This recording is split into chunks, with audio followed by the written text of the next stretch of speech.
keindahan yang sangat dikagumi, Bromo ternyata memiliki begitu banyak sisi misteri yang menarik untuk ditelusuri.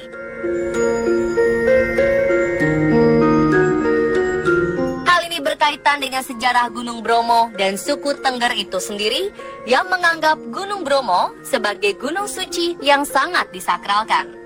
Dalam menjalani kehidupan pun, masyarakat suku Tengger masih memegang teguh adat istiadat para leluhur dengan melakukan berbagai upacara adat dan sesembahan. Mereka percaya jika ingin hidup aman, sehat, dan sejahtera, harus menghormati sosok gaib yang menghuni dan menguasai kawasan Bromo.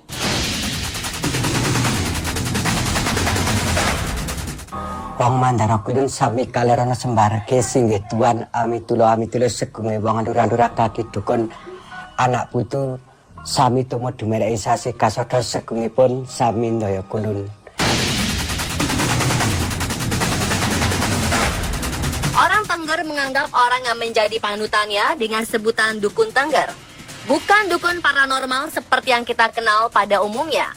Dukun suku Tengger mempunyai tugas memantrai setiap upacara adat dan berbagai hajat masyarakat. Dukun-dukun tersebut merupakan pewaris alat-alat ritual dan doa-doa peribadatan dari para dukun pendahulunya. Dan dipilih melalui sebuah ujian dukun pada saat upacara Kasada di Poten setiap tahunnya. Untuk bisa lulus ujian dukun, mereka harus mengucapkan salah satu mantra di antara sekian banyak mantra lainnya yang harus hafal di luar kepala. Selain dipilih oleh warga, orang yang menjadi dukun juga harus mendapat petunjuk dan izin dari sosok penguasa di Gunung Bromo. Sebab bisa jadi calon dukun yang sudah fasih menghafal mantra dan mendapat dukungan dari masyarakat bisa lupa begitu saja saat ujian bila ia tidak mendapat wahyu dari sang penguasa Bromo.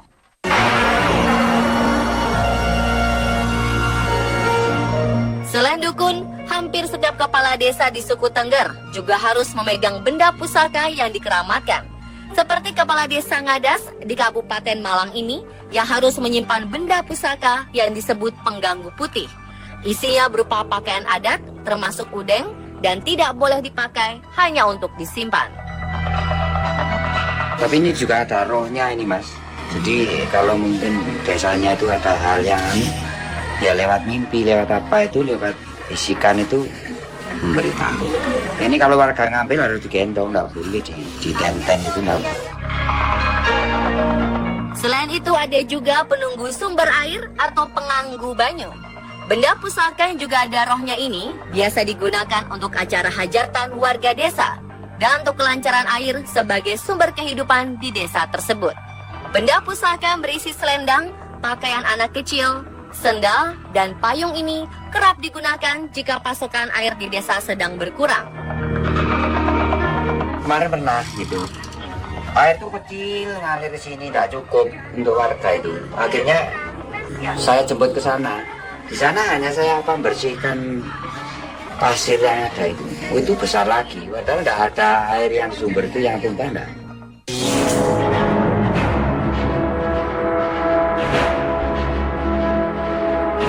Selain di rumah warga, ada kabar lain yang beredar menyebutkan jika di sekitar lokasi Gunung Bromo, konon memiliki banyak sekali peninggalan benda-benda pusaka dari kerajaan Majapahit yang mana terkubur dan tersebar di lokasi sekitar Bromo. Hal ini dibenarkan oleh sesepuh adat suku Tengger yang ada di desa Ngadas. Biasanya, ini saya ceritakan aja. Orang bersamadi di situ, misalnya di Gua Widodaren atau di mana ya, itu kadang itu nggak tentu. Nah, di situ kadang-kadang itu orang itu, suruh ambil, bisa bermimpi atau apa, atau ada suara, ambil berupa ini di sana, loh, di sana tempatnya. Itu memang ada kalau begitu, gitu loh. Kalau berkaitan tentang benda-benda itu begitu. Ya bentuk benar-benar pusaka keris atau apa, atau batu atau apa begitu loh. Nggak mesti. Lah gunanya untuk apa itu sudah ada suatu bentuk keterangan-keterangan.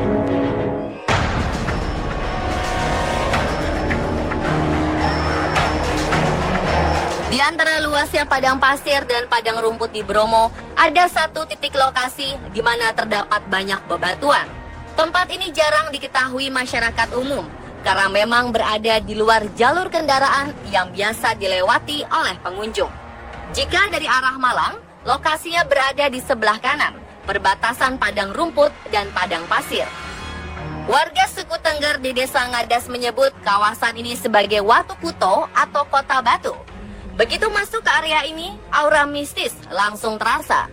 Sebuah patmasari yang diberi ikatan kain langsung menyambut. Kisah tentang adanya kerajaan gaib di wilayah Bromo santer terdengar.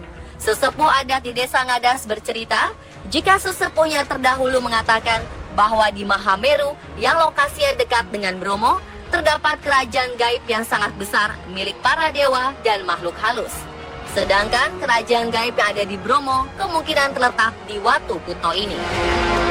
Saya sendiri kurang tahu ya, karena saya ya manusia biasa dan tidak bisa saya memandang tempatnya sampai di mana. Cuma saja hanya suatu bentuk perkiraan. Di situ itu ada namanya itu Watu Kuto, ya. Mungkin barang yang berit-berit di Watu Kuto itu masih berit-berit, kunyit. Tapi menurut perkiraan saya, karena batu itu dipandang itu seperti kota besar begitu, sangat ramai begitu. Apakah di situ tempat kerajaannya? Selain aura mistis yang membuat merinding, banyak keanehan yang terdapat di Watu Kuto ini. Di antaranya, batu-batu di Watu Kuto secara misterius mengeluarkan air dan membasahi pasir-pasir dan rumput gersang di sekitarnya. Yang lebih aneh lagi, di lokasi ini terdapat ratusan lubang sumur tak berair yang tidak diketahui siapa yang menggalinya. Sumur-sumur misterius itu tak terlihat karena tertutup oleh tanaman, sehingga jika ada manusia yang berjalan di kawasan tersebut harus berhati-hati. Jika tidak, bisa jatuh terjerumus. Watu Kuto itu banyak sumur-sumur di situ tuh. Bahkan ya ratusan sumur. Sumur itu nggak tahu yang membuat siapa, nggak tahu.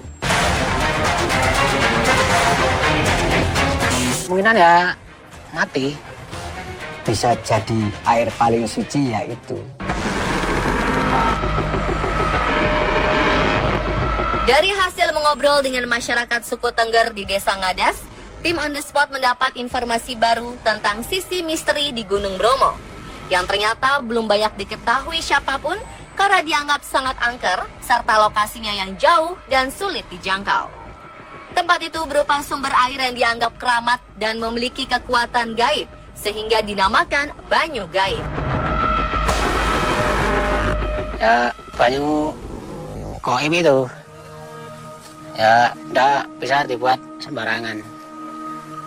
Burung aja minum di situ kadang langsung mati. Dan secara misterius, konon air di Banyu Gaib itu bisa menyembuhkan, namun bisa juga mematikan. Karena pernah ada warga yang menemukan hewan seperti burung yang mati setelah minum air di Banyu Gaib tersebut, maka ada juga menyebutnya sebagai banyu pahit. Tinggal orangnya saja berani atau tidak ambil, dikarenakan apa? Di situ sudah ada banyak burung mati, ada walang mati, jadi kan orang akan mengambil itu kan was-was kan. Di sisi lain, air ini dipercaya bisa menyembuhkan penyakit dan menyuburkan pertanian. Saya pernah buktikan sendiri, orang tua saya dulu sakit, ya kena guna-guna orang itu. Saya berobat ke dokter, ke orang-orang pintar, tidak ada hasilnya. Setelah saya berobat ke Gubuk Laka sama namanya Pak Paimin, dari Pak Paimin diajak ke Banyu Gaib.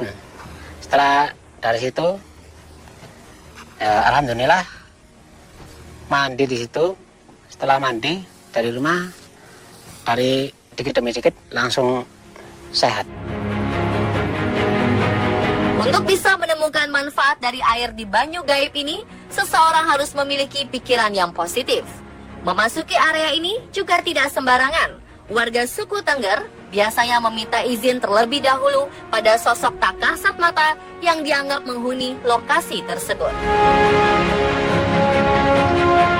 Pokoknya kalau mau ke sana dari rumah itu tujuannya apa? Kan gitu. Terus nek udah dari Banyupait itu langsung mampir ke Padmasari pamit. Kan gitu. Nanti ya kalau pamit kan istilahnya kan sopan. Walaupun buang air kecil aja enggak boleh sembarangan di situ. Sungguh itu. Jadi pohon cemara tadi yang mau liatin, saya kan enggak berani. Di situ ada yang huni itu. Makanya Mas enggak usah ke situ Mas. Saya enggak berani kan gitu. Lokasi Banyu Gaib berada di samping belakang Gunung Bromo. Untuk mencapai ke sana, harus naik ke Gunung Bromo. Kemudian melewati kawah lingkaran Bromo yang sedang berasap dan mengeluarkan bunyi yang menggelegar. Lalu menuruni gunung yang terjal dan dilanjutkan dengan berjalan di padang pasir yang dikelilingi pegunungan. Ternyata tidak semua warga desa suku Tengger tahu di mana persisnya lokasi Banyu Gaib ini. Orang Tengger sendiri masih belum tahu lokasinya itu di mana, belum tahu.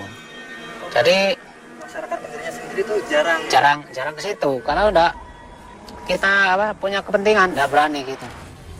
Tadi aja setelah ambil air kok kita naik kan sebelahnya itu agak suram gitu. Saya sendiri agak merinding.